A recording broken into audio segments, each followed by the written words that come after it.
Le Mozambique est en pleine récupération économique et humanitaire après le passage des cyclones Idai et Kenneth et fait face à une insurrection islamiste dans la province gazière du Cabo Delgado. Euronews a interviewé le président mozambicain Filipe Nyusi le 4 juillet lors du Euro-African Forum au Portugal. 2019 est une année de défis majeurs pour le Mozambique. Le cyclone Idai a laissé derrière lui une immense désolation. Monsieur le Président, bienvenue sur Euronews. Comment le Mozambique gère-t-il cette situation ? Les cyclones qui ont frappé le Mozambique les 14 et 15 mars et le 25 avril ont retardé le processus de développement de notre pays. Nous étions déjà en train d'essayer de relancer l'économie après la crise financière qui a touché le monde entier et le Mozambique également. Les prix de nos produits étaient en train de baisser. Nous étions enthousiastes à l'idée que notre économie ait un taux de croissance prévu entre 3,7 et 4,7 %, et il semblait que nous allions dans la bonne direction. Mais après les destructions dans la ville de Beira, avec la disparition de zones cultivées, les inondations, le Mozambique a fait machine arrière. Nous avons dû ramener nos prévisions de croissance à 2 % et nous travaillons dans cet objectif.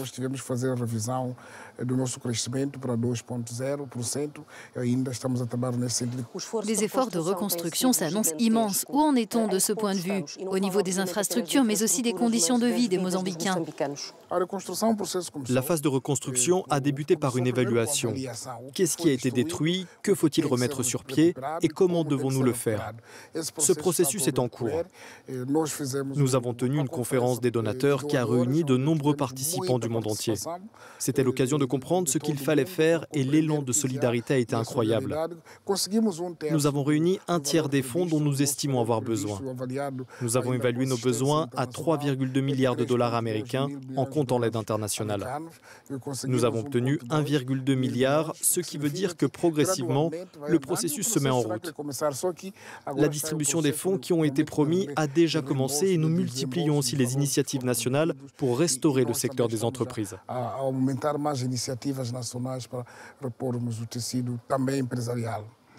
Le pays est-il mieux préparé à faire face à une catastrophe naturelle en termes d'organisation et de gouvernance ?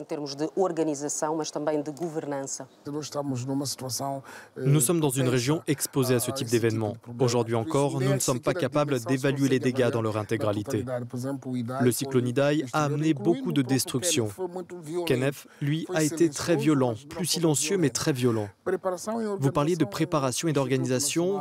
Notre Institut national de gestion des catastrophes a 20 ans, donc il a accumulé beaucoup d'expérience au fil des ans. Mais sommes-nous préparés?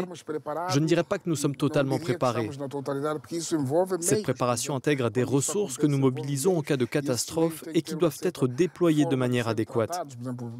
Par exemple, quelques jours avant le cyclone, pour anticiper son arrivée, nous avions placé dans le secteur de Beira plusieurs bateaux et avions, tous ceux en notre possession. Mais certains dans cette phase de déploiement ont été endommagés. Comment la gestion de l'aide internationale est-elle assurée? Parce qu'on a entendu parler de détournement. Il faut avoir en tête ce qui se passe généralement quand on parle de pertes et de détournement. Quand un camion ou un hélicoptère apporte de l'eau et à manger, ceux qui sont restés une semaine sans nourriture, sans eau, veulent être les premiers à en avoir. Les gens qu'on a vus emporter de la nourriture en courant et s'enfuir ne peuvent pas être considérés comme des voleurs. Ils avaient besoin de cette nourriture.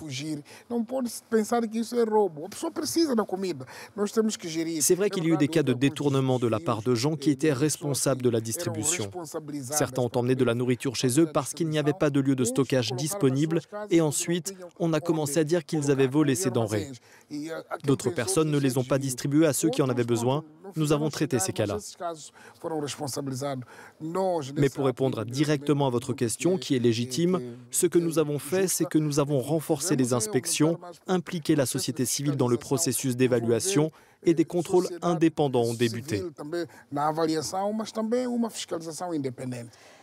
Le Euro-African Forum a pour but de relier les continents européens et africains. Que fait l'Union européenne pour encourager l'économie du Mozambique ? L'Union européenne fait beaucoup. Par exemple, dans le cadre des pourparlers de paix avec la Renamo, le principal parti d'opposition, nous travaillons en relation étroite avec l'Union européenne. Nous discutons beaucoup avec nos interlocuteurs européens quand je viens en Europe et j'attends la visite d'une délégation de l'Union européenne probablement cette année ou au début de l'année prochaine. Nous avons travaillé ensemble sur le processus de paix. La paix, c'est bien sûr la principale condition préalable à tout type d'investissement. Notre pays doit aussi être respecté. Les gens doivent être sûrs que leurs investissements s'inscrivent dans la durée et nous travaillons à cela. Il y a aussi de nombreux projets d'investissement de l'Union européenne dans les secteurs comme l'eau, les routes, les hôpitaux, la santé. L'Union européenne est l'un des premiers partenaires du Mozambique.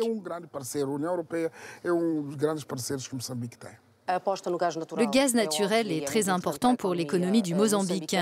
Vous avez dit qu'il y avait effectivement de l'instabilité dans la province du Cabo Delgado et que ce n'était pas bon pour les affaires. Est-ce que cela peut menacer l'exploitation des gisements de gaz naturel ? Nous, le gouvernement et les Mozambicains, nous n'aimerions pas que cela soit le cas. Nous ne voulons pas que nos partenaires commencent à paniquer. Il faut souligner un aspect positif. Notre collaboration est étroite avec les multinationales responsables de l'exploitation des gisements de gaz naturel. Mais nous allons devoir prendre des mesures, y compris des mesures extraordinaires si besoin, pour faire en sorte que cette situation n'entrave pas la croissance de cette région du Mozambique. Le pape François sera au Mozambique début septembre. Qu'attendez-vous de cette visite ?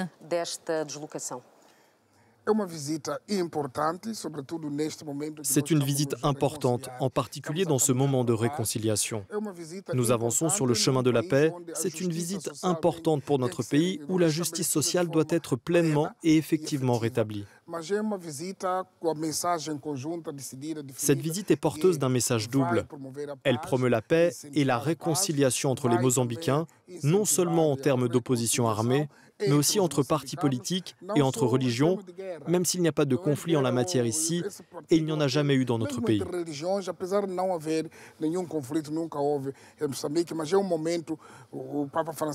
Tout le monde sait que le pape François est ouvert au dialogue avec d'autres religions. Il respecte les autres religions. Nous partagerons cette connaissance, ce sentiment, cet enseignement. Ce sera aussi un moment d'espoir. Les trois mots importants sont paix, réconciliation et espoir.